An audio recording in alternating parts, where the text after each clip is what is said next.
보통 성형 상담할 때 지금 당장 어떻게 예뻐질지만 상담을 하지 10년, 20년 뒤에 어떻게 변할지 이야기하진 않거든요. 40, 50대 중년분들이 젊었을 때는 진짜 예뻤는데 오히려 나이가 들면서 얼굴이 이상해졌다는 사례들이 늘었어요. 이 성형한 얼굴이 어떻게 변하는지 아무도 알려주지 않았던 거죠. 안녕하세요, 피부왕 정윤입니다. 더 예뻐지고 더 매력적인 인상을 갖고 싶어하는 건 누구나 공통된 바람이죠. 그래서 요즘 한국에서는 성형이 더 이상 특별한 일이 아닌데요, 외모에 대한 기대치가 유독 높은 사회 분위기 속에서 성형은 이제 선택이 아니라 당연한 과정처럼 받아들여지기도 합니다. 실제로 20대는 물론 성인이 되자마자 심지어 10대부터 성형을 시작하는 경우도 점점 늘고 있죠. 자, 문제는 이 많은 분들이 지금의 콤플렉스 해결, 이 지금의 미적 기준에만 집중한 채 너무 서둘러 결정을 내린다는 점인데요. 자, 아무도 이 10년, 20년 뒤에 내 얼굴이 어떻게 변할지, 또 지금의 선택이 나중에 어떤 문제를 낳을 수 있는지에 대해서는 자세하게 경고하지 않습니다. 그래서 오늘은 이 성형한 얼굴이 이 시간이 지나면서 어떻게 변하는지, 의사들이 잘 알려주지 않는 이 성형의 심각한 위험성에 대해서 자세하게 말씀드리도록 하겠습니다. 바로 시작합니다.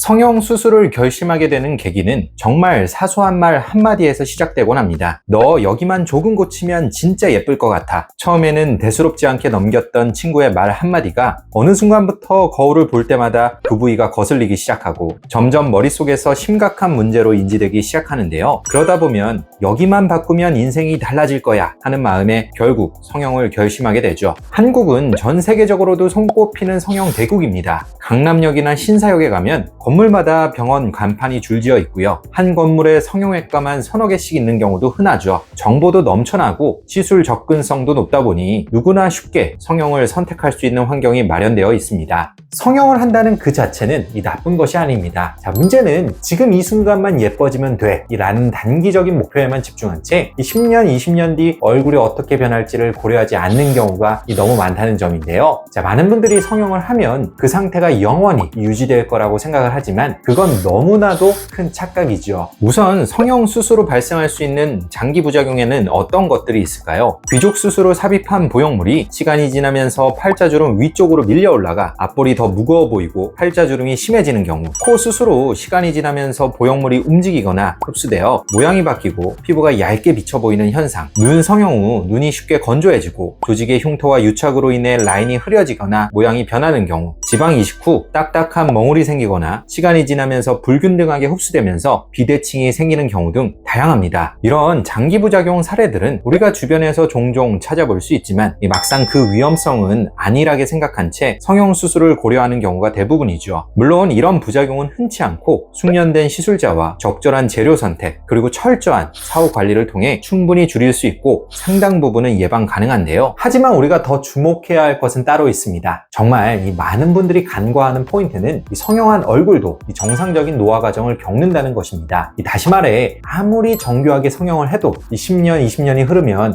그 얼굴은 반드시 변하게 되는데요. 예를 들어 얼굴의 골격이 조금씩 흡수되면서 전반적인 지지 구조가 약해지고요. 깊은 층의 지방은 위축되고 표층 지방은 중력에 따라 아래로 처지면서 울퉁불퉁하고 늘어진 얼굴 윤곽이 형성됩니다. 또한 진피층의 콜라겐, 엘라스틴, 히알루론산이 감소하면서 피부가 얇아지고 건조해지며 잔주름이 늘어나죠. 그런데 이 노화의 흐름은 성형으로 인위적으로 만든 볼륨이나 구조물과 동일하게 진행되지 않습니다. 예를 들어 지방 이식이나 필러로 만든 볼륨은 시간이 지나면서 주변 조직이 꺼지고 탄력을 잃을 때도 혼자만 형태를 유지하거나 오히려 뭉쳐 보일 수 있고요. 보형물 역시 주변의 연부 조직이 위축되면 돌출돼 보이거나 부자연스럽게 드러날 수 있죠. 결국 이런 변화들이 모여 얼굴이 어색하고 인위적인 인상을 주게 되는데, 특히 중년 이후에는 얼굴 전체가 볼록하고 부푼 느낌이 들면서 나이보다 더 나이 들어 보이게 만들 수 있죠. 자, 이러한 문제는 스타들의 과거와 현재를 비교한 사진에서도 자주 볼 수 있습니다. 한때 남심을 울리던 세계적인 할리우드 미녀 맥 라이언은 눈과 입가의 과도한 성형으로 인해 얼굴이 울퉁불퉁하고 심하게 처진 듯한 인상으로 변한 대표적인 사례이고요. 조슬린 와일든 스타인은 고양이처럼 보이고 싶은 마음에 과도한 성형을 반복하여 생긴 기괴한 얼굴로 모두에게 충격을 주었죠. 국내 연예인 중에서도 젊었을 땐 매우 자연스러웠지만 성형 후 중년이 되면서 얼굴이 인위적이고 비관적이고 어색해진 사례들이 결코 적지 않습니다. 결국 이 한때 완벽해 보였던 얼굴도 이 10년, 20년이 지나 중년이 되면 이 부자연스럽게 변형될 수 있다는 것이고요.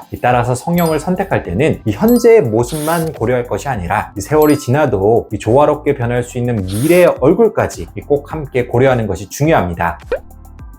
자, 앞에서 이 성형 후 시간이 지나면서 여러 가지 문제가 생길 수 있다는 이야기를 드렸지만, 자, 그렇다고 이 성형 자체가 무조건 나쁘다는 의미는 아닙니다. 실제로 성형을 통해 이 수십 년이 지나도 여전히 자연스럽고 매력적인 이미지를 유지하는 분들도 계시거든요. 자, 이런 분들에게서 나타나는 몇 가지 공통적인 특징이 있습니다. 첫째, 유행보다 자기 얼굴에 어울리는 디자인을 선택합니다. 패션에도 트렌드가 있고 취미생활에도 트렌드가 있는 것처럼 이 성형 역시도 트렌드가 있습니다. 예전에는 크고 또렷한 라인이 강조되는 눈이 유행이었다면 지금은 기능 개선을 위한 눈매 교정, 무리하지 않은 트임이 강조되고 있고요. 코 역시도 실리콘보다는 늑연골 등의 자가 용골을 많이 사용하며 무보형물 수술도 대중화되고 있습니다. 문제는 이런 유행 따라하기식 성형은 시간이 지나 유행이 바뀌면 되레 촌스럽거나 인위적인 느낌을 줄 수 있다는 점인데요. 결국 재수술이나 리터치가 반복되면서 얼굴 전체의 조화가 무너지기 쉽죠. 따라서 남들 따라 성형하기보다는 본인만의 뼈 구조, 피부 탄력, 전체 비율에 맞춘 디자인으로 성형하는 것이 시간이 흘러도 조화롭고 균형 잡힌 형태를 유지하도록 도와줍니다. 둘째, 한 번에 큰 변화를 주기보다 점진적으로 접근합니다. 여러 부위가 고민되다 보면 욕심이 생기고 한 번에 다 고쳐버리고 싶은 마음이 드는데요. 하지만 이런 방식은 얼굴 고유의 조화가 깨질 가능성이 크고 회복 기간이 길어질 뿐만 아니라 개별 부위의 변화가 예측보다 과해지면서 부자연스러운 인상이 도드라질 가능성이 높습니다. 이 반대로 점진적으로 접근하면 그때그때 얼굴 변화에 대한 객관적인 판단이 가능하고 다음 단계를 유연하게 조정할 수 있어 장기적인 만족도가 높죠. 물론 이 경우 아직 건드리지 않은 부위가 상대적으로 눈에 띄면서 새로운 불만이 생기기도 하는데요. 따라서 전체 얼굴의 밸런스와 노화 과정을 미리 고려하고 한 부위만 보지 말고 전체 흐름 속에서 어떤 순서로 교정할지 계획을 세우면 불필요한 반복 수술을 줄이고 자연스러운 변화를 만들어낼 수 있습니다. 셋째, 기본적인 피부 건강을 철저히 관리합니다. 수술을 아무리 정교하게 잘해도 피부 탄력이 무너지면 수술 결과도 따라 무너지게 되는데요. 특히 눈가, 입가, 턱선처럼 피부와 연부 조직의 탄력이 중요한 부위는 기본적인 피부 관리가 성형 결과를 자연스럽고 오래도록 유지하는 데 결정적인 역할을 하죠. 반대로 콜라겐 감소, 자외선에 의한 광노화, 반복되는 피부 건조 상태는 수술 결과물을 더 빨리 무너뜨리는 요인이 될 수 있습니다. 이러한 세 가지 접근 방법을 고려하여 성형 계획을 세운다면 시간이 지나도 얼굴 전체의 조화를 유지할 수 있고 성형 수술의 만족도도 오랫동안 이어질 수 있다고 생각을 합니다.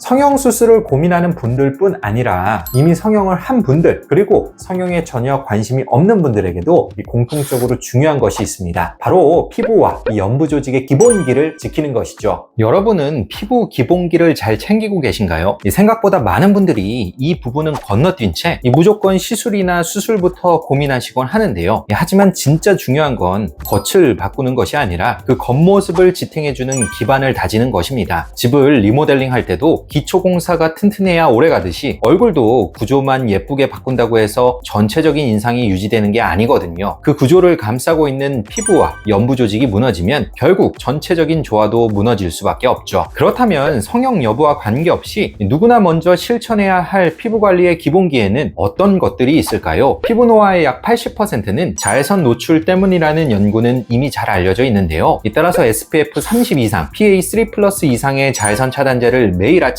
바르고 외출 시 3시간 간격으로 덧바르는 습관이 가장 기본입니다. 특히 창문을 통한 실내 자외선 노출도 생각보다 크기 때문에 실내에 있는 날에도 필요하다면 사용하는 것이 중요합니다. 피부 장벽은 외부 자극을 막고 수분 손실을 줄이며 염증 반응을 완화하는 핵심 요소입니다. 이를 위해 세라마이드, 글리세린, 히알루론산이 포함된 보습제를 아침 저녁으로 꾸준히 사용하는 것이 좋고요. 특히 붉은기, 각질, 건조감이 반복되는 분들은 하루 2회 이상 덧바르는 것도 도움이 됩니다. 콜라겐은 20대 중후반부터 매년 1%씩 감소하며 그 분해 속도는 나이에 따라 더욱 빨라집니다. 이를 지키기 위해선 두 가지 접근이 필요한데요. 먼저 비타민 C, 비타민 E, 폴리페놀과 같은 항산화제가 활성산소로 인한 콜라겐 파괴를 억제하고요. 레티노이드, 펩타이드, 나이아신아마이드는 콜라겐 합성을 촉진해 진피 두께를 유지해줍니다. 특히 비타민 C는 경구 섭취 방식과 화장품을 통한 국소 도포 방식을 병행했을 때 효과가 가장 뛰어나며 저자극 제품부터 시작해 꾸준히 사용하는 것이 좋습니다. 광대와 중안면 볼륨은 얼굴 전체의 입체감, 즉 젊고 생기 있는 인상을 만드는 결정적 요소인데요. 이 중안면 처짐을 방지하는 표정 운동을 틈날 때마다 반복해 주시는 것도 좋고요. 급격한 체중 변화를 피하고 단백질과 비타민이 풍부한 식단을 섭취하는 것도 장기적인 노화 속도를 늦추는 방법이 될 수 있습니다. 피부 세포가 가장 활발하게 회복되고 재생하는 시간은 밤 10시에서 새벽 2시 사이입니다. 이것은 수면 중 분비되는 성장 호르몬과 멜라토닌 때문인데요. 이때를 잘 활용하려면 비타민 A 계열의 레티노이드 제품으로 야간 재생을 유도하고 자극 후에는 반드시 보습 강화 그리고 평균 7시간 이상 숙면을 통해 피부 재생의 골든타임을 잘 확보해야 합니다. 자, 이러한 기본기들이야말로 이 시술이나 수술의 필요 자체를 줄여주기도 하고 성형 후의 결과를 더 오래, 더 자연스럽게 유지시켜주는 핵심 비결입니다. 결국 10년, 20년 뒤에도 조화롭고 건강한 얼굴을 만드는 건 이 매일 집에서 실천하는 기본관리 루틴이라는 점을 꼭 기억해 주세요. 성형은 분명 매력적인 도구입니다. 이 단기간의 컴플렉스를 해결하고 자신감을 회복할 수 있게 도와주죠. 하지만 거기서 끝이 아닌데요. 우리의 얼굴은 계속해서 변화하고 이 성형한 얼굴 역시 예외일 수는 없습니다. 그래서 미용 계획을 세울 때는 지금 당장만 고려하는 것이 아니라 10년, 20년 후에 장기적인 측면까지 고려해야만 합니다. 진짜 아름다움은 시간이 지나도 무너지지 않는 자연스러움과 건강함에 있는 것이 아닐까요? 지금까지 피부왕 정윤이었습니다. 감사합니다.